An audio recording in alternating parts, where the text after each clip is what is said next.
This segment is being brought to you by Tennessee Wildlife Resources Agency. Join us in preserving and protecting Tennessee's wildlife. All right, welcome back, everyone. You can call us here at 737-7767 for any questions you might have about the upcoming deer season. And by the way, while we're talking about deer season and what's going on, the muzzleloader and all this, Zach, what have you been seeing out there, brother? Let everybody in on some stuff. Been seeing a lot of deer. Yeah, they're starting to get active, aren't they? We've been hunting a lot, and the days that we didn't hunt, we've been spending a lot of time behind the spotting scope and seeing a lot of deer. It's going to be a good year. What do you think what we got, full moon tomorrow? Yeah, this weekend would have really been a good weekend except for that big white dot in the sky. Yeah. I don't know, that's kind of bad news for deer movement. They really like to move at night with those full moons, but I've noticed the last 3 or 4 days hunting, I've seen some bucks not really chasing does, but paying them a lot of attention, and I think those bucks may be out cruising this weekend. Well, here's what I'm going to predict. We just had this rain. I think you're going to start seeing some scrapes being made. I saw one last this Saturday. Weekend. I think that because of that soft dirt, yeah. They're going to let it dry just a little bit, but they're going to start making those scrapes.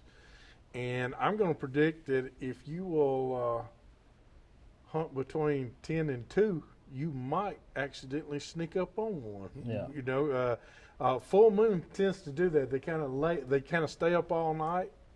Lay up in the morning. Lay up in the mornings, but 10 to 2, you might just get you a big boy coming through there trying to make some scrapes or something like that. So great tip for you there. Just try that and see if that doesn't work for you. It has worked for us in the past. Hopefully it's going to work for us this weekend in Kentucky. Kentucky opens now. Saturday is opening day of Kentucky Muzzleloader. And it's a 2-day season just this time. That's all it and then is, in December, it runs for a week. Have another one. They'll have another one. But Kentucky, Gordy knows about it. He's already up there. He's on his way. He's on his way. He's on his way. Hey, we got Gib. Gib, how can we help you tonight? What do you say there, Hugh? Man, we are raring to go, brother. All right, I guess you and Zach are allergic to Bedford County there, ain't you? No. I just told you, man. I just put up my fishing pole last weekend. I've been trying to get him to put it up for 3 months, and he won't do it. Hey, look, I've talked to you about this on the fishing end of it. Unfortunately, I ain't no pro staffer or nothing. Right. Just a weekend warrior. But I love muzzleloader hunting. I've had probably more success muzzleloader hunting with nice deer than any other season. But when it comes to powder, bullet grain, scopes, it is so hard for someone like me who doesn't get to shoot a pound of powder a day, to get the right setup.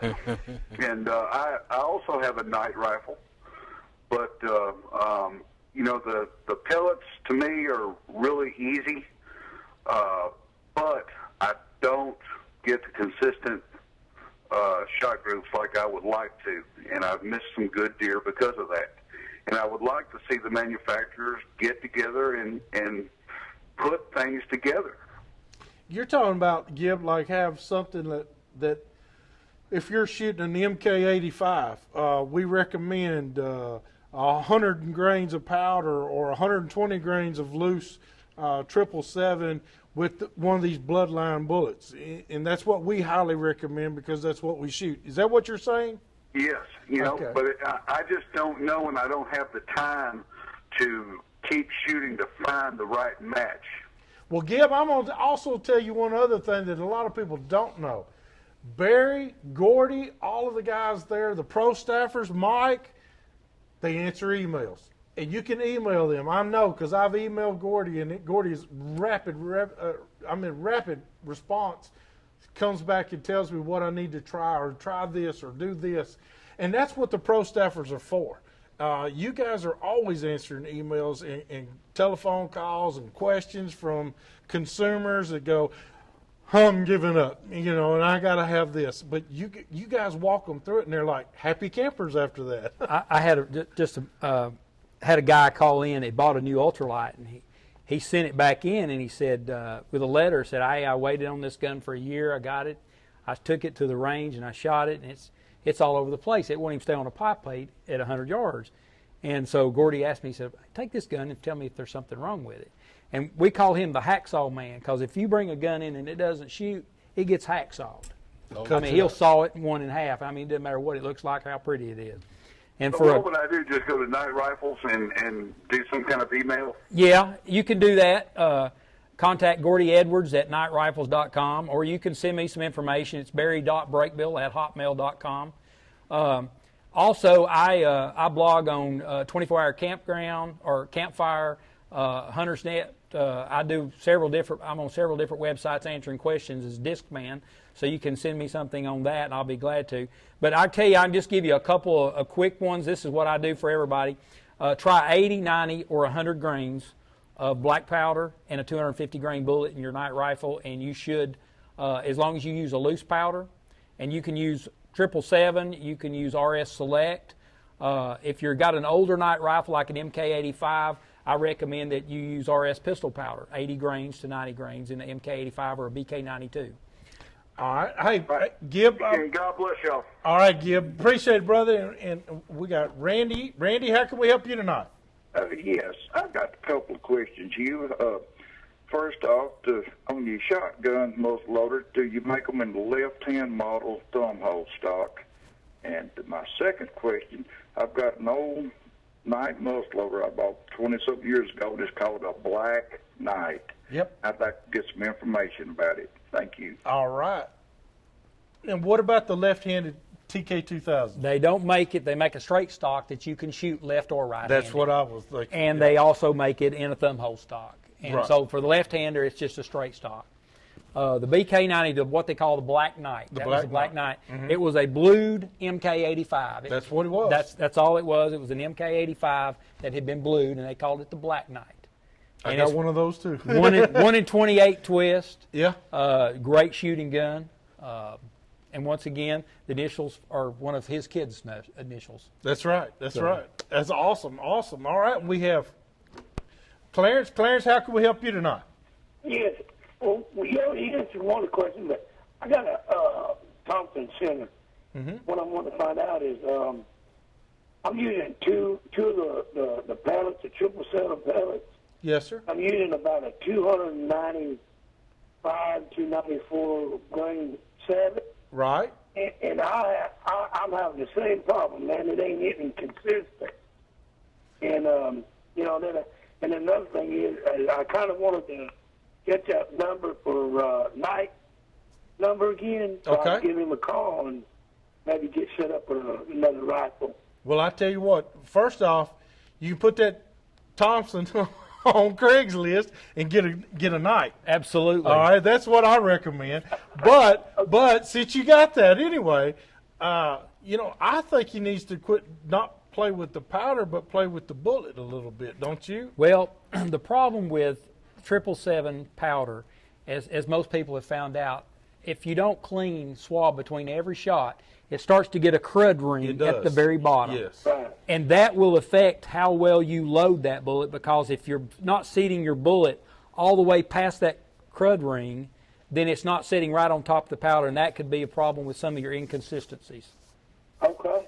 All right. All right, man, thanks. Thank you, sir. And we got Thomas. Thomas, how can we help you tonight? I appreciate y'all taking my call. Really enjoy the show. Thank you.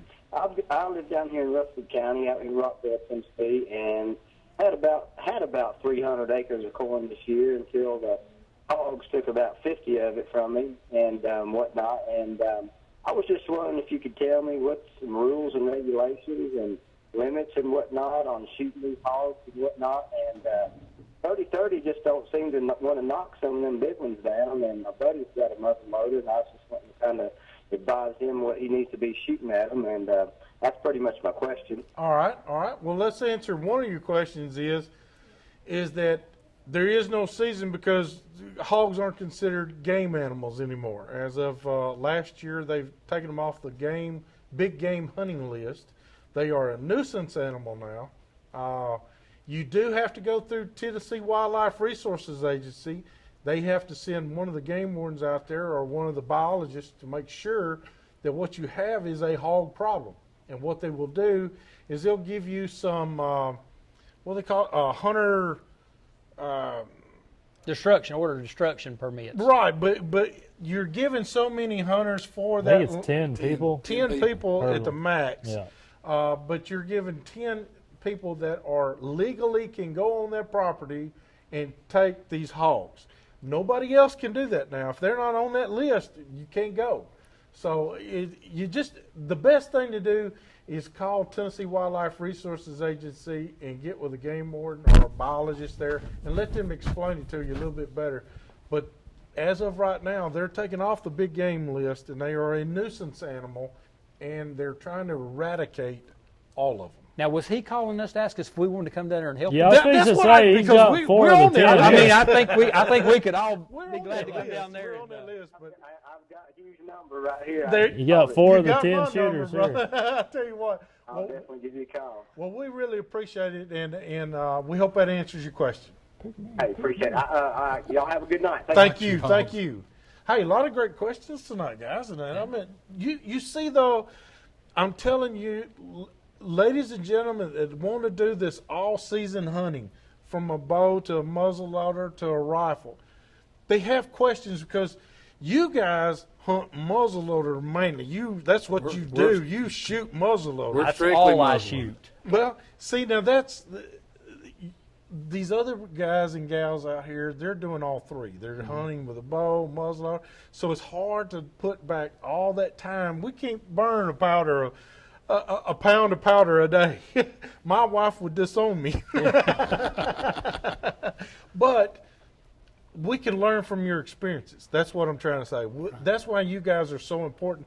And that's why I don't believe that the people realize out there, the consumer, that they can call Knight Absolutely. and get one of you guys. And you guys are glad to help anybody. It's amazing that we'll get a gun back and somebody will say, well, it's not shooting. And then you find out, we'll say, you call them up on the phone. I say, okay, tell me a little bit about your gun. And they say, well, I'm shooting a power belt bullet, and I'm shooting this powder, I'm shooting that powder. And the problem is when you have, none of that stuff is stuff that we recommend to shoot in our guns. Right. And, CVA, they make a great gun. Power belt bullets, they were designed to shoot in a CVA gun. So I always tell people, look, try this bullet, try this powder. And it's amazing because I'll shoot a guy's gun and I'll send him a test target and he'll call me back and say, what did you put in this? This is like one whole group. And I'm going, well, this is what I shot and this is how many grains of powder. And then, they'll call you back a couple of weeks later and say, man, you fixed my gun. I'm going, I didn't do anything. I didn't do anything to your gun, just told you what to shoot in it. Just using the right stuff at the right time. Absolutely. That's the main thing. Hey, we got to go do our tip of the week. And great tip is, do we have the number? Can we put their number up, Andrew? Let's give that number for Knight. And that is 866-518-4181. Or they can go to www.nightrifles.com and email these guys. I'm going to tell you, this is the best tip you could ever have is don't ever think that you can't call these guys and ask them a question. And don't make it so to where, I know several guys that have gotten just flustered with it, and they put it in the gun cabinet and they never get it back out. That's crazy. That thing is used like a tool, and it should be a tool that you use. Yeah. And so you wanted to do the black powder thing, get it back out, ask these guys the questions. They would be glad to help you out and get you out there in the woods. All right? We're going to take another break. When we come back, boy, Joy has done it again over there. She's got a recipe for you. And so when we come back, we'll see what a fried pie looks like, and we'll tell you what it tastes like. Hurry back to more. So we'll work.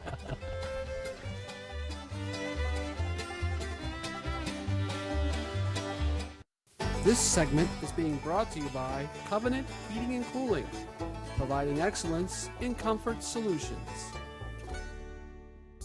This week's Recipe of the Week is being brought to you by Broker Headquarters Group. Let our team in Camo help you with all of your real estate needs. All right, welcome back, everyone. And this week's recipe is over there with Joy and Scott and Brooklyn. And I still what she was doing this to me at break, and I still don't know what it means. What does that mean, honey? I'll tell you later. Oh. I can't tell right now. Sorry. Hey, did you talk about Rick Woods and his wife and everybody down there? Did you talk about No, Benny? the Carl Perkins Bass Classic. Let me tell you something. We went down there last weekend.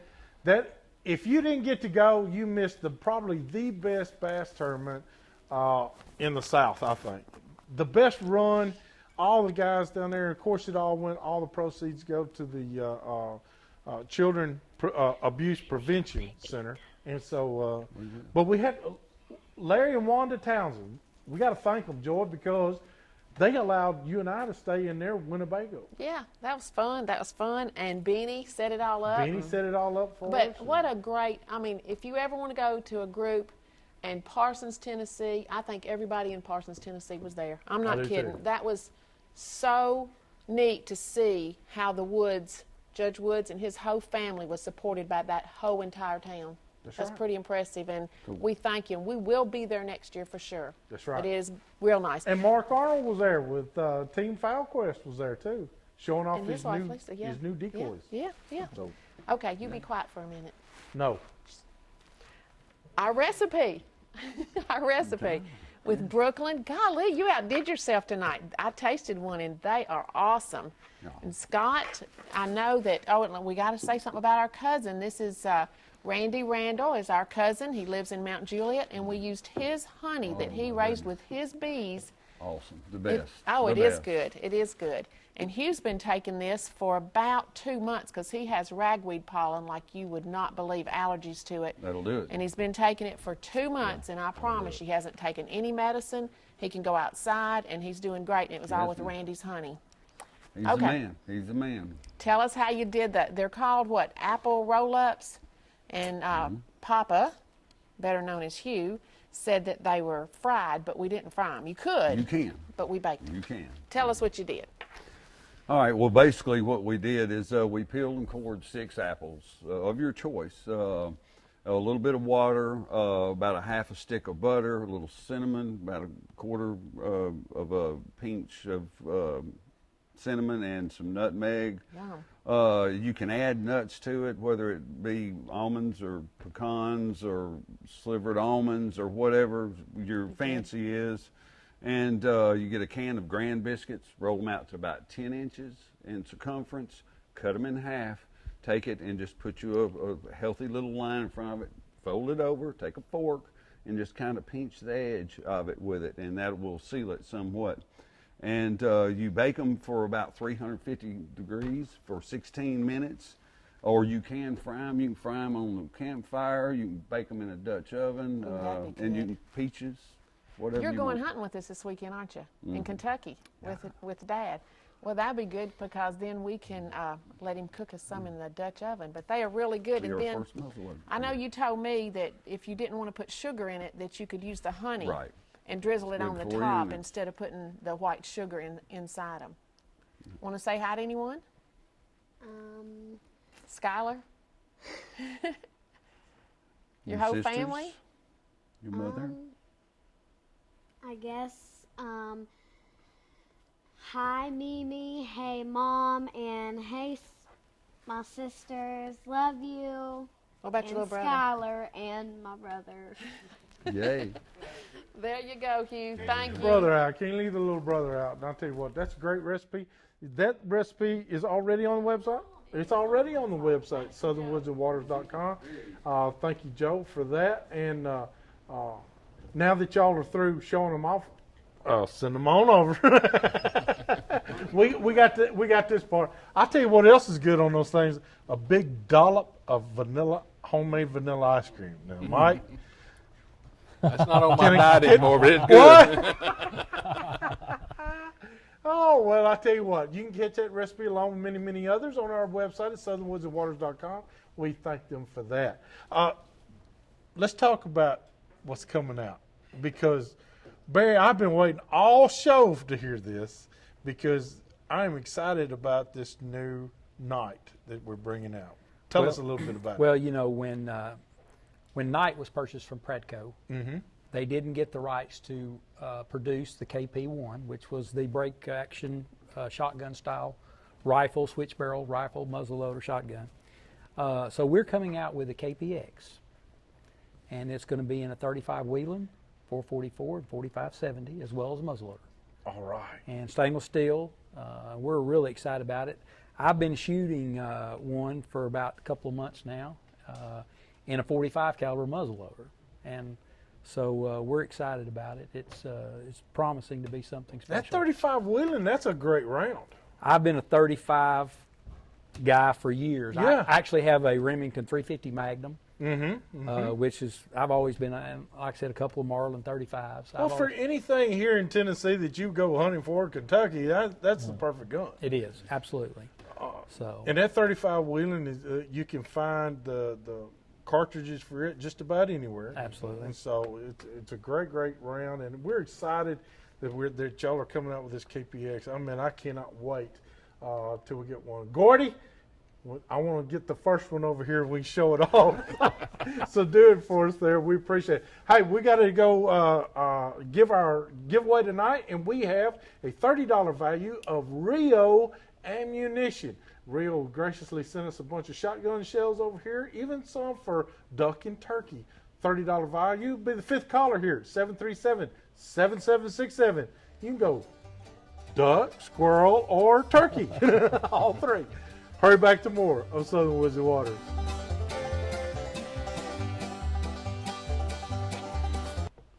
All right, welcome back to Southern Woods and Waters. And listen, about the only thing we have really on the calendar is Saturday begins the opening day of Kentucky muzzleloader season. It is only 2 days long, this segment of Kentucky season. One thing I want to highly recommend to everybody is please wear your hunter orange. You need to wear that hunter orange. You've got to have a hat or cap that's hunter orange and at least 500 square inches about your chest area of hunter orange. That also pertains to Tennessee too. Tennessee has the same hunter orange program. You have to wear that hunter orange. Muzzleloader is considered a firearm, and you must wear it during firearm seasons. So please do that.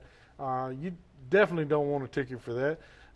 And you know, it really doesn't matter. I mean, I've shot them as far as 4 or 5 yards from me, being full hunter orange. I mean, I look like a sunburnt plum out there for a little bit. But glad they're colorblind. I am too. But you know, it's all in movement. I think deer see movement more than anything. If you'll just be still, you can wear a plaid shirt. We used to hunt plaid shirt in blue jeans. Oh, absolutely. I mean, and kill lots of deer. But back in Texas, we used to do that all the time. But it's all the sudden movements that people make, and swatting mosquitoes and things like that. That tends to do it. So try to keep your movement down, and you should be successful. I think we're all going to have a great deer season this year. I love the fact that all these cold fronts are coming through. Doesn't that get you excited? Absolutely. I'm tired of swatting mosquitoes. I'm ready for I posted a thing on my Facebook, thank Jesus for Thermacell. That's right. I tell you, it's been one of those years. But now you bow hunt too, don't you? I do. You just don't gun hunt very much. You muzzleloader. I muzzleloader year round. And now with this new KPX coming out, though, I haven't shot a center fire rifle in almost 2 years hunting, so it's been black powder only. Oh, that's awesome. But when you have a black powder to shoot 300 or 400 yards, that's all you need. It's all you need. That's all you need. Hey, we got about 40 seconds left. I want to thank Barry. Barry, thank you so much. Thank you for having us. Night Rifles, Mike. Thank you so much, brother. Night Glad Rifles. to be here. You gotta contact these guys if you're having any troubles. Contact them. Be glad to help you. Zach, you and I, buddy, have got dates outside. Right. We got dates out there in the woods with all those. I'm going after Gargantuous Buckus Whitetailus. I don't know which one you're going to. Slick head doe because I don't have a buck tag. That's right. Please, if you're going up or down your tree stands, please wear your personal vest or something and some type of harness, safety harness. Make sure that you come back home safely. Your family depends on it. We'll see you next week.